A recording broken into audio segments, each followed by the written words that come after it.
If you're exhausted but can't sleep, gaining weight without changing your diet, or running on an anxiety that never fully switches off, your cortisol is probably the reason, not your willpower, not your age, your cortisol. And the twist? Women's cortisol system works fundamentally differently than men's. The research on this is clear. The mainstream conversation is almost non existent, and understanding it could change everything about how you eat, exercise, sleep, and manage stress. The third piece of this, the one that connects the whole picture, is something most doctors never explain to their patients. So grab a seat. This one's worth your full attention. Here's what cortisol actually is and why it matters more than you think. Cortisol is your body's primary stress hormone produced by the adrenal glands sitting right on top of your kidneys. It wakes you up in the morning, regulates your blood sugar, controls inflammation, and in short bursts, it's genuinely useful. The problem isn't cortisol itself. The problem is chronic cortisol, when the signal never turns off. And for women, that signal fires differently, more often, and for longer. Every morning, within 30 minutes of waking up, your cortisol spikes by 50 to 100%. Scientists call this the cortisol awakening response. It's your body's internal alarm clock, priming your immune system, your metabolism, and your brain for the day ahead. In a healthy system, this spike peaks around 30 minutes after waking, then gradually declines through the day, bottoming out around midnight. That rhythm, high in the morning, low at night, is called your diurnal cortisol curve. And it governs almost everything. When that curve gets disrupted, things start falling apart quietly. A study published in Psychoneuroendocrinology tracked over 400 women and found that those with a flattened cortisol curve, meaning cortisol stayed abnormally elevated in the evening instead of dropping, had a 67% higher rate of sleep onset insomnia compared to women with a healthy curve. Not a minor bump. 67%. And the women in that study weren't living through visible crises. They were commuting to work, raising kids, scrolling their phones before bed. Normal life. Their nervous systems just never got the signal that the day was over. The easy win, the thing you can change starting tonight, is protecting your cortisol curve. Light is the single most powerful controller of that curve. Bright light in the morning amplifies your cortisol awakening response and sets the biological clock correctly. Artificial light at night, especially blue spectrum light from screens, suppresses melatonin and keeps cortisol from dropping the way it needs to. Dr. Sachin Panda at the Salk Institute has spent over 2 decades studying circadian biology, and his research consistently shows that 10 minutes of natural outdoor light within an hour of waking can anchor the entire hormonal rhythm for the day. 10 minutes. Not a supplement, not a protocol, just light. That one shift starts recalibrating a disrupted curve within 3 to 5 days, and it costs you nothing. Now, here's where the female biology piece gets genuinely interesting. Women don't just have a daily cortisol rhythm, they have a monthly one too. And almost no one talks about it. Your menstrual cycle runs roughly 28 days in the first half. The follicular phase from day 1 to about day 14. Estrogen is rising, and your stress resilience goes up with it. Estrogen actually buffers the HPA axis, the hypothalamic pituitary adrenal system responsible for releasing cortisol. You're more emotionally flexible, you recover from stress faster, and your cortisol clears more efficiently.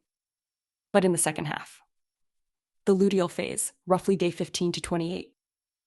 Progesterone rises, and with it, your sensitivity to cortisol increases significantly. The same stressor that felt manageable in week 2 can feel genuinely overwhelming in week 3. Not because you became weaker, because your hormonal environment changed. It's not mood swings, it's biochemistry.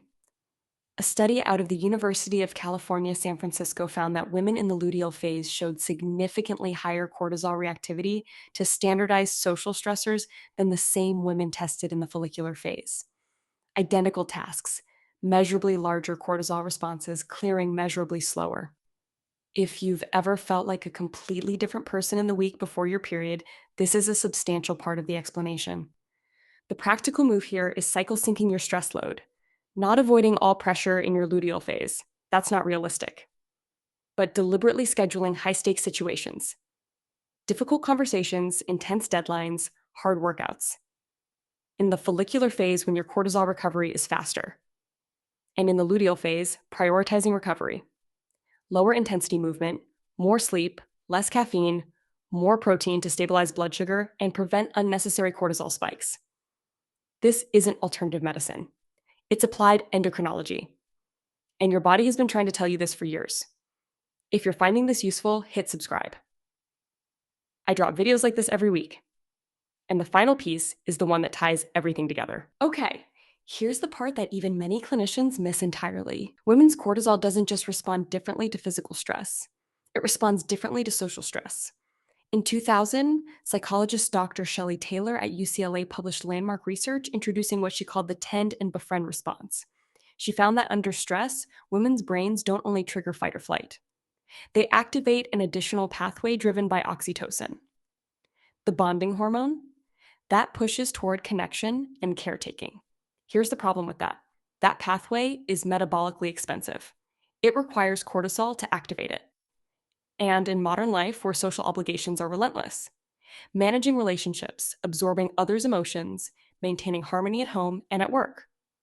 This system gets triggered repeatedly all day in ways that don't register as stress, but absolutely are.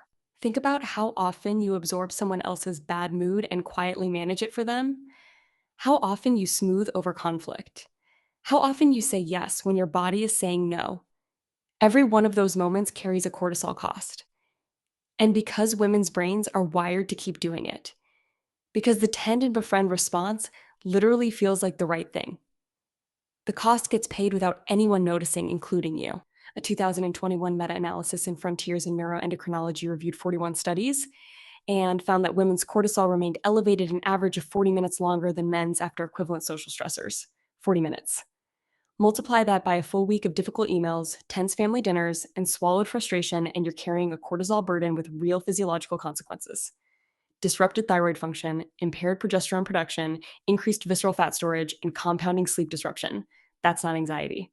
That's a measurable hormonal load the research can see, and you've been feeling. The fix isn't meditating more or caring less. It's identifying your high-frequency cortisol triggers, the recurring social situations that fire that tend and befriend response over and over, and building deliberate recovery between them. That means solitude with no output expected, a walk without your phone, 15 minutes of genuinely doing nothing after a draining conversation, not as a luxury, as a metabolic necessity. Because your cortisol system runs differently and it needs recovery time that the standard stress advice, built almost entirely on male physiology, was never designed to give you. So there it is. Your cortisol curve, your cycle, and your social wiring. 3 layers of a system that was never properly explained to you. Protecting your morning light anchors the daily rhythm. Working with your cycle means your luteal phase stops blindsiding you. And naming the social stress load for what it actually costs is what finally makes the chronic exhaustion make sense. That's a complete picture most people never get. If this helped, share it with a woman in your life who's been running on empty and can't figure out why. Subscribe so you don't miss what's coming next. Because next week, we're going deep on how elevated cortisol is quietly dismantling sleep architecture and exactly what to do about it the night before it happens.